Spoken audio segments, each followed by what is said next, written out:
Chapter 6 of As a Man Thinketh by James Allen, and read to you by Katherine Damstetter. Visions and Ideals. The dreamers are the saviors of the world. As the visible world is sustained by the invisible, so men, through all of their trials and sins and sordid vocations, are nourished by beautiful visions of their solitary dreamers. Humanity cannot forget its dreamers. It cannot let their ideals fade and die. It lives in them. It knows them as the realities which it shall one day see and know. Composer, sculptor, painter, poet, prophet, sage. These are the makers of the afterworld, the architects of heaven. The world is beautiful because they have lived. Without them, laboring humanity would perish. He who cherishes a beautiful vision, a lofty ideal in his heart, will one day realize it. Columbus cherished a vision of another world, and he discovered it. Copernicus fostered the vision of a multiplicity of worlds and a wider universe, and he revealed it. Buddha beheld the vision of a spiritual world of stainless beauty and perfect peace, and he entered into it. Cherish your visions. Cherish your ideals. Cherish the music that stirs in your heart, the beauty that forms in your mind, the loveliness that drapes your purest thoughts, for out of them will grow all delightful conditions, all heavenly environment. Of these, if you but remain true to them, your world will at last be built. To desire is to obtain. To aspire is to achieve. Shall man's basest desires receive the fullest measure of gratification, and his purest aspirations starve for lack of sustenance? Such is not the law. Such a condition of things could never obtain. Ask and receive. Dream lofty dreams as you dream, so you shall become. Your vision is the promise of what you shall one day be. Your ideal is the prophecy of what you shall at last unveil. The greatest achievement was at first and for a time a dream. The oak sleeps in the acorn. The bird waits in the egg. And in the highest vision of the soul, a waking angel stirs. Dreams are the seedlings of realities. Your circumstances may be uncongenial, but they shall not long remain so if you but perceive an ideal and strive to reach it. You cannot travel within and stand still without.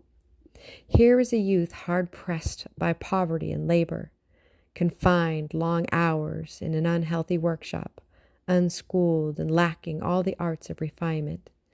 But he dreams of better things. He thinks of intelligence, of refinement, of grace and beauty. He conceives of, mentally builds up an ideal condition of life. The vision of a wider liberty and a larger scope takes possession of him. Unrest urges him to action, and he utilizes all his spare time and means, small though they are, to development of his latent powers and resources. Very soon, so altered has his mind become that the workshop can no longer hold him. It has become so out of harmony with his mentality that it falls out of his life as a garment is cast aside. And with the growth of opportunities which fit the scope of his expanding powers, he passes out of it forever. Years later, we see this youth as a full-grown man. We find him a master of certain forces of the mind, which he yields with worldwide influence and almost unequaled power. In his hands he holds the cords of gigantic responsibilities. He speaks to, and lo, lives are changed. Men and women hang upon his words and remold their characters, and sun-like he becomes the fixed and luminous center round which innumerable destinies revolve. He has realized the vision of his youth. He has become one with his ideal. And you too, youthful reader, will realize the vision, not the idle wish of your heart. Be it a base or beautiful or mixture of both, for you will always gravitate towards that which you secretly most love. Into your hands will be placed the exact results of your own thoughts. You will receive that which you earn, no more, no less. Whatever your present environment may be, you will fall, remain, or rise within your thoughts, your vision, your ideal. You will become as small as your controlling desire, as great as your dominant aspiration.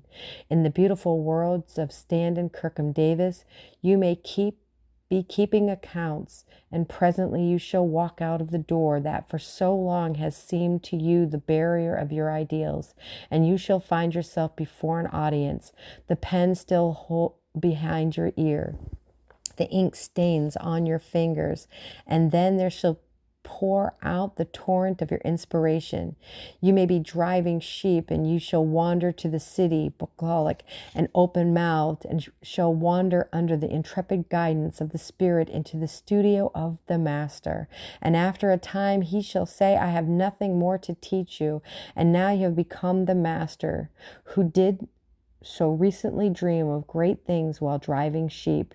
You shall lay down the saw and the plane to take upon yourself the regeneration of the world.